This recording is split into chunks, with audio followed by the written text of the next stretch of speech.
तो हेलो दोस्तों, कैसे हैं आप सभी। स्वागत है आपका हमारी आज की इस वीडियो में, जहां हम पढ़ेंगे फ्यूचर इंडेफिनिट टेंस के बारे में। कल की वीडियो में हमने पढ़ा था पास्ट परफेक्ट कॉन्टिन्यूअस टेंस के बारे में। आज आई हमारी न्यू वीडियो आपके लिए फ्यूचर इंडेफिनिट टेंस। तो चलिए शुरू करते हैं। मैं हूं आपका द अननोन टीचर। आइए मेरे साथ बोर्ड पर। तो देखिए, अगर कहीं भी आपको फ्यूचर इंडेफिनिट टेंस मिलेगा तो आप उसको कैसे पहचानेंगे। अगर किसी भी वाक्य के अंत में आपको गा, घी, गे ऐसे शब्द मिल जाए, वो हमारे कौन से सेंटेंस कहलाएंगे? फ्यूचर इंडेफिनिट टेंस कहलाएंगे। समझ में आई ये वाली बात। अब देखते हैं इसमें हेल्पिंग वर्ब क्या कौन सी लगती है और मेन वर्ब कौन सी लगती है। इसमें जो हेल्पिंग वर्ब का यूज करते हैं हम लोग, वो होती है विल और सेल। कौन कौन सी? विल और सेल। जैसे हमने आपको हमेशा से बताया कि विल करते हैं सिंगुलर के साथ, नहीं इज करते थे सिंगुलर के साथ यूज, और क्या कहते हैं वॉज करते थे सिंगुलर के साथ यूज, और आर करते थे प्लूरल के साथ, वर करते थे प्लूरल के साथ। वैसा इस सेंस में बिल्कुल नहीं है। यहाँ विल और सेल का कॉन्सेप्ट थोड़ा अलग है, समझते हैं। यहाँ पर हम लोग विल और सेल का यूज किस तरीके से करते हैं तो समझिए।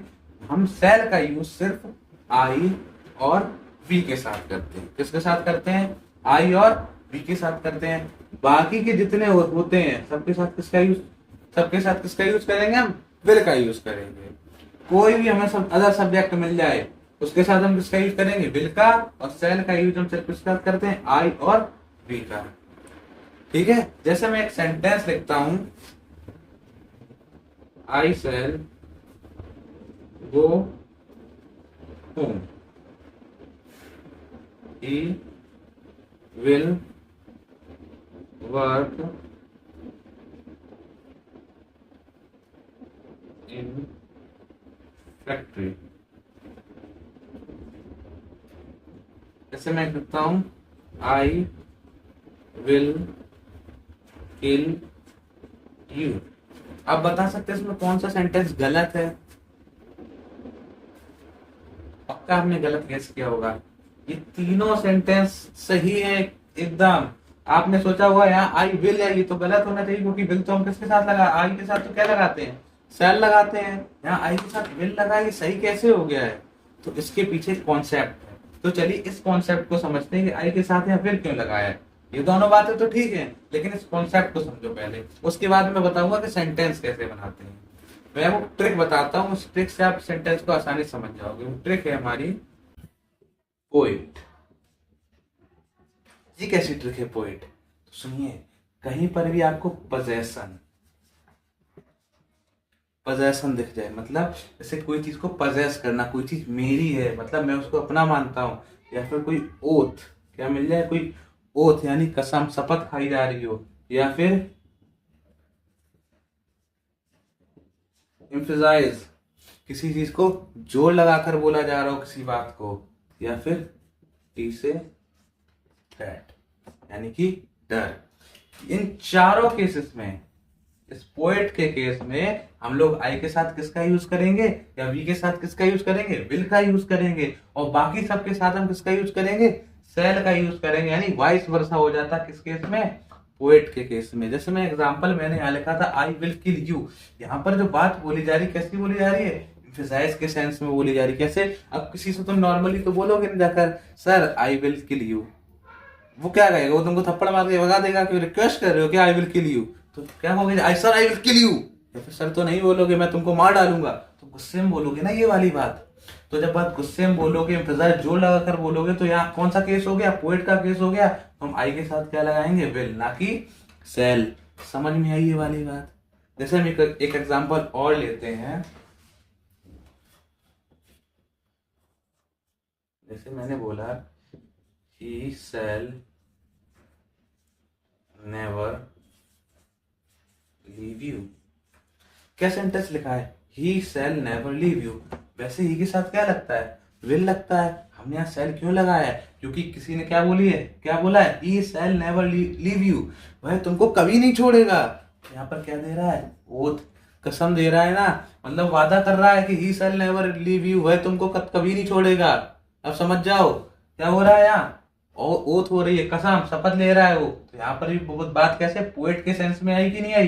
तो ही के साथ हमने क्या लगाया है? सेल लगाया है। समझ में आई ये वाली बात कि कैसे हम पोएट के सेल्स को यूज करते हैं पोजेशन, ओथ, एम्फेसाइज और थ्रेट के केस में। ठीक है, अब आगे बढ़ते हैं, अब सेंटेंस बनाने के तरीके को सीखेंगे करके। ठीक है, इसको मैं रेस करूंगा। चलिए अब देखते हैं कि फ्यूचर इंडेफिनिट टेंस को कैसे बनाया जाता है। एक एक करके जानेंगे। सबसे पहले देखेंगे हम पॉजिटिव, फिर नेगेटिव, फिर इंटेरोगेटिव। सबसे पहले देखेंगे पॉजिटिव सेंटेंस कि अगर कोई भी पॉजिटिव सेंटेंस बनाएंगे तो कैसे बनाएंगे। मेरे हिसाब से आपको अब तक तरीका लगभग लगभग समझ में आ गया हो, क्योंकि हम फ्यूचर सेंटेंस पर आ गए हैं। तो सिंपल क्या होता है, सबसे पहले हम सब्जेक्ट का यूज करते हैं, उसके बाद हम लोग विल या सेल का यूज करते हैं, किसके अकॉर्डिंग, सब्जेक्ट के अकॉर्डिंग। उसके बाद वर्ब, वर्ब में कौन सी फॉर्म, फर्स्ट फॉर्म। मैंने बताया नहीं आपको वर्ब में कौन सी फॉर्म लगाई जाती है, इसमें फर्स्ट फॉर्म लगती है, याद रखना। कौन सी फॉर्म लगेगी, वर्ब की फर्स्ट फॉर्म लगेगी। उसके बाद हमारा ऑब्जेक्ट लगेगा, उसके बाद अदर वर्ड लगेंगे, देन फुल स्टॉप। ये है पॉजिटिव सेंटेंस को बनाने का तरीका।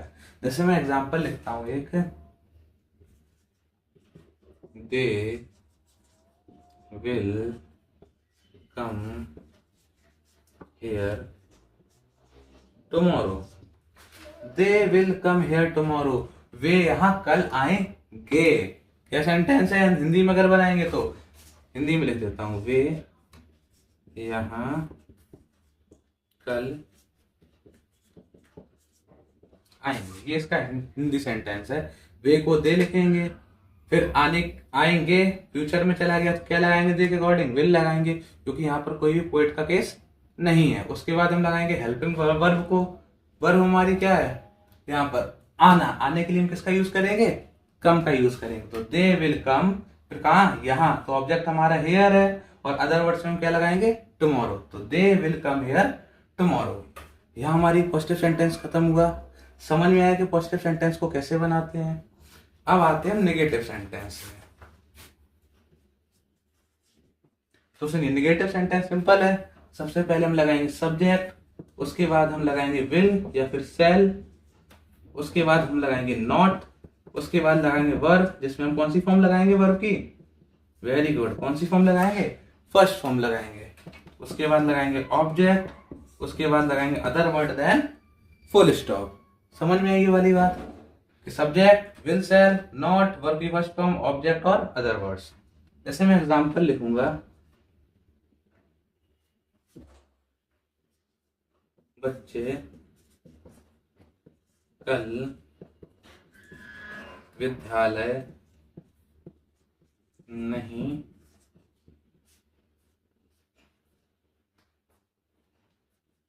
जाएंगे। क्या सेंटेंस है, बच्चे कल विद्यालय नहीं जाएंगे। तो हमारा सब्जेक्ट क्या है, बच्चे है, तो बच्चे के लिए क्या लगाएंगे, स्टूडेंट्स या फिर चिल्ड्रन, कुछ भी लगा देंगे हम। स्कूल जा रहे हैं, हमने क्या लगाया, स्टूडेंट्स लगाया है, तो स्टूडेंट्स। उसके बाद विल या सेल, तो विल का यूज करेंगे सब्जेक्ट के अकॉर्डिंग। उसके बाद हमारा क्या लगेगा, नॉट लगेगा, स्टूडेंट्स विल नॉट। फिर जाना की क्या होगी, गो, तो student will not go, verb की फर्स्ट फॉर्म है तो गो का गो ही रहेगा। तो स्टूडेंट विल नॉट गो, कहां पर, ऑब्जेक्ट हमारा विद्यालय, गो टू स्कूल। कब, कल। टुमारो, यस्टरडे नहीं, क्या लगेगा, टुमारो, क्योंकि आने वाले कल की बात हो रही है। तो students will not go to school tomorrow. ये है हमारा निगेटिव सेंटेंस बनाने का तरीका। आई होप आपको इतना ही समझ में आया होगा। अब हम चलेंगे इंटेरोगेटिव सेंटेंस में, इसको करेंगे रेज। तो चलिए अब जानते हैं कि इंटेरोगेटिव सेंटेंस को कैसे बनाया जाता है। सबसे पहले इंटेरोगेटिव ए। अब बार बार वही बात नहीं बोलूंगा कि दो तरीके के होते हैं, आपको पता ही है। इंटेरोगेटिव ए, इसमें क्या शब्द पहले आएगा, बता दे रहे हैं, नहीं तो कुछ बच्चे कहेंगे कि सर बताते ही नहीं है कुछ, तो बता दे रहा हूँ कि इंटेरोगेटिव ए, इसमें क्या शब्द सेंटेंस की शुरुआत में आएगा। तो ऐसे सेंटेंस हम कहां से स्टार्ट करते हैं, विल या फिर सेल, यानी हेल्पिंग वर्ब से स्टार्ट करेंगे। उसके बाद हम लगाएंगे सब्जेक्ट को, उसके बाद हमारे क्या आएगी, वर्ब आएगी, इसमें हमारी फर्स्ट फॉर्म लगेगी। उसके बाद हमारा क्या आएगा, ऑब्जेक्ट आएगा। उसके बाद अदर वर्ड्स आएंगे, then the most important question mark. ये किसमें लगाएंगे, फ्यूचर इंडेफिनिट का इंटरोगेटिव वो, जिसमें क्या सब सेंटेंस की शुरुआत में आएगा। जैसे मैं एग्जांपल लिखता हूं यहाँ पर, क्या हम नैनीताल जाएंगे। क्या हम नैनीताल जाएंगे? तो देखो सेंटेंस कहाँ से स्टार्ट है, क्या से चालू है, डब्ल्यू एच वर्ड से स्टार्ट है। तो विल या सेल का यूज करेंगे हम के लिए क्या लगाएंगे हम लोग, वी सेल या विल, तो क्या लगाएंगे हम लोग, सेल लगाएंगे। क्यों? क्योंकि यहाँ पर कोई पोइट का केस तो दिख नहीं रहा है, मतलब पोजेशन ओथ इम्प्लाइजेशन और थ्रेड का केस तो है नहीं, तो हम सेल से स्टार्ट करेंगे नॉर्मली सेल। उसके बाद वी, सेल वी, सब्जेक्ट फिर वर्ब क्या है हमारी, जाएंगे, shall we go, object Nainital, go to Nainital. Nainital की मीनिंग नानीताल लिख दी, क्या हो जाएगा, Nainital, sorry Nainital. Shall we go to Nainital, बस कुछ नहीं, क्वेश्चन मार्क खत्म। Shall we go to Nainital, क्या हम नैनीताल जाएंगे? समझ में आया कैसे बनाया जाएगा इंटरोगेटिव सेंटेंस? शैल से स्टार्ट करेंगे, उसका सब्जेक्ट, उसका हेल्प वर्ब आ जाएगी, हेल्प वर्ब आ जाएगी हमारे देन ऑब्जेक्ट, उसके बाद क्वेश्चन मार्क। ये इंटरोगेटिव ए। अब इंटरोगेटिव बी, जिसमें क्या सब सेंटेंस के बीच में आएगा, सिर्फ क्या ही नहीं, क्यों, कब, कैसे, किस, ये सब आएंगे सेंटेंस के बीचों बीच आएंगे। तो उनके लिए हम लोग कहां से स्टार्ट करते हैं, डब्ल्यू एच वर्ड से। कहां से, डब्ल्यू एच वर्ड से। उसके बाद हमारा क्या आ जाएगा, सेल या फिर विल। सर ने ऊपर वाले विल सेल लिखा, नीचे सेल विल लिखा, अरे ठीक है, कोई दिक्कत थोड़ी है। उसके बाद हम सब्जेक्ट, उसके बाद वर्ब जिसमें फर्स्ट फॉर्म, उसके बाद ऑब्जेक्ट, उसके बाद other word then question mark. तो चलिए अब देखते हैं इसका एक सेंटेंस। जैसे मैं एक सेंटेंस लिखूंगा, हम चाचा जी की शादी में खाना कब खाएंगे।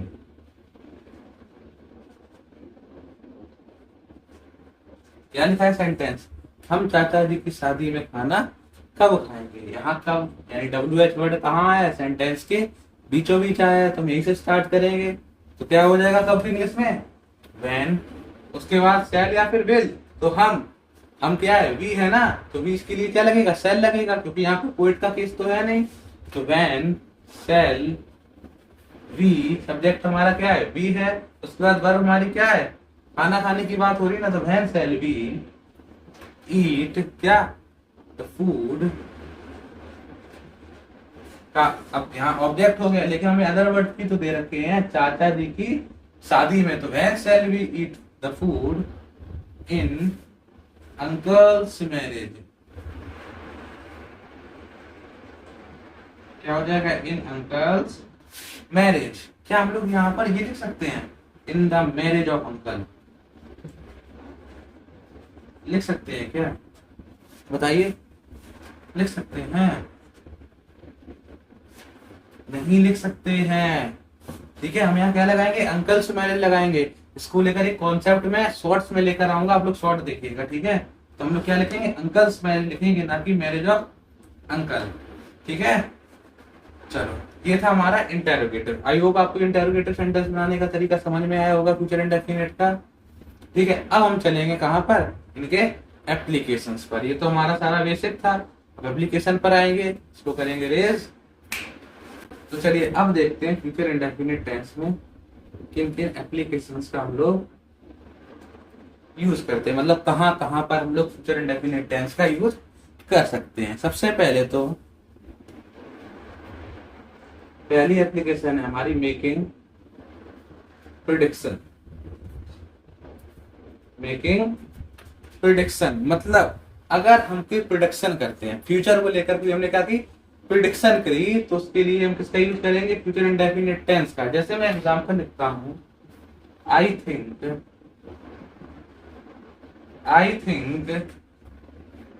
CSK will win the trophy। अगर आप कोई और टीम को सपोर्ट करते हैं तो आप उसको मान लीजिएगा, ठीक है। मैं CSK सपोर्ट करता हूं, इसलिए मैंने CSK लिखा है, ठीक है। I think CSK will win the trophy. क्या सेंटेंस है यहाँ पर, तो यहाँ पर हमने क्या की प्रिडिक्शन की है कि नहीं की? अभी सीएसके जीती तो है नहीं मैच, लेकिन जीत सकती है ना, प्रिडिक्शन की है ना मैंने। तो जब भी प्रिडिक्शन की बात आती है तो हम किसका यूज करते हैं? फ्यूचर इंडेफिनिट टेंस का यूज करते हैं। ठीक है, चलिए ये पहला प्रिडिक्शन समझ में आया, सॉरी पहला एप्लीकेशन आपको समझ में आया कि प्रिडिक्शन के सेंस में हम फ्यूचर इंडेफिनिट टेंस का यूज करते हैं। अब आता है सेकंड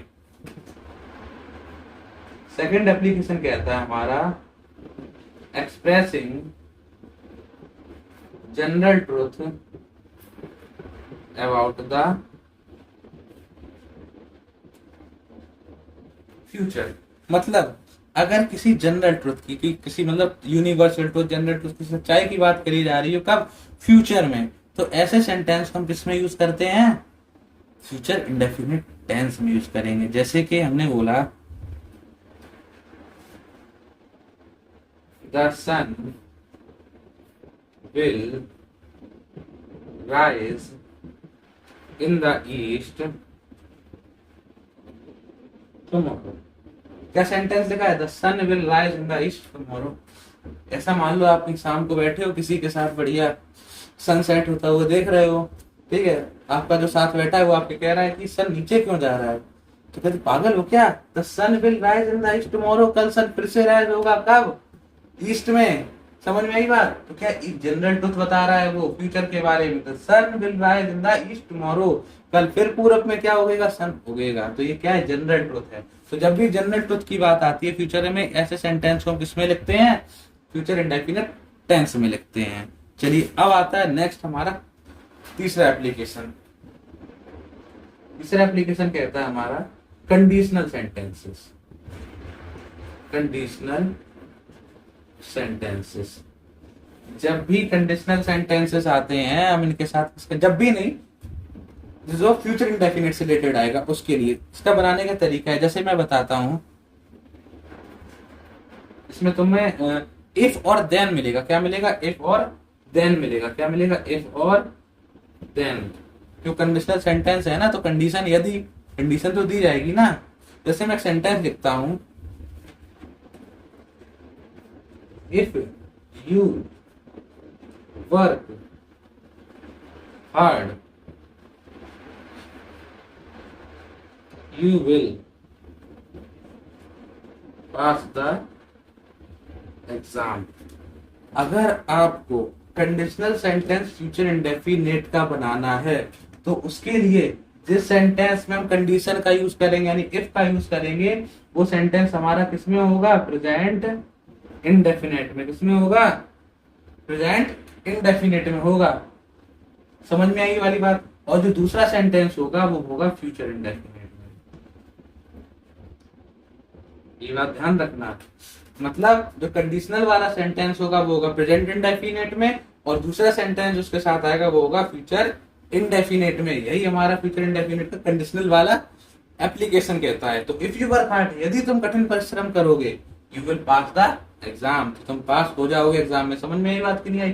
तो जब भी कंडीशनल सेंटेंस की बात होगी तो पहला सेंटेंस जिसमें कंडीशन होगी किसमें होगा? फ्यूचर प्रेजेंट इंडेफिनिट में होगा, और सेकंड सेंटेंस किसमें होगा? फ्यूचर इंडेफिनिट में। अब आते हैं चौथे एप्लीकेशन में, जो हम शुरुआत में देख चुके हैं, लेकिन फिर भी मैं आपको बता देता हूँ कौन सा। पोएट का केस, पजेशन, ओथ, इम्प्रोवाइजेशन और थ्रेड। मैंने शुरुआत में समझा दिया, वीडियो को रिवाइंड कर देना। मैं सिर्फ यहाँ पे एक एग्जांपल लिखूंगा। जैसे मैंने एग्जांपल लिखा कि जैसे कोई प्रधानमंत्री शपथ लेते हैं ना, तो क्या कहते हैं वो? I will do my duty, I will do my duty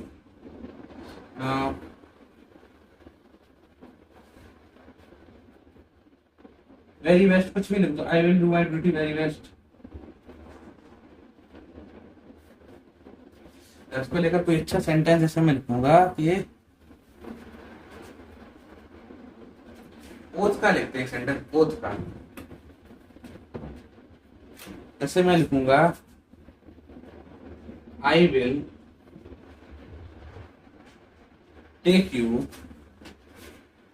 to the movie. क्या सेंटेंस लिखा है? I will take you to the movie, मैं तुम्हें मूवी दिखाने ले जाऊंगा। वैसे आई के साथ क्या लगता है, सेल लगता है कि नहीं लगता है?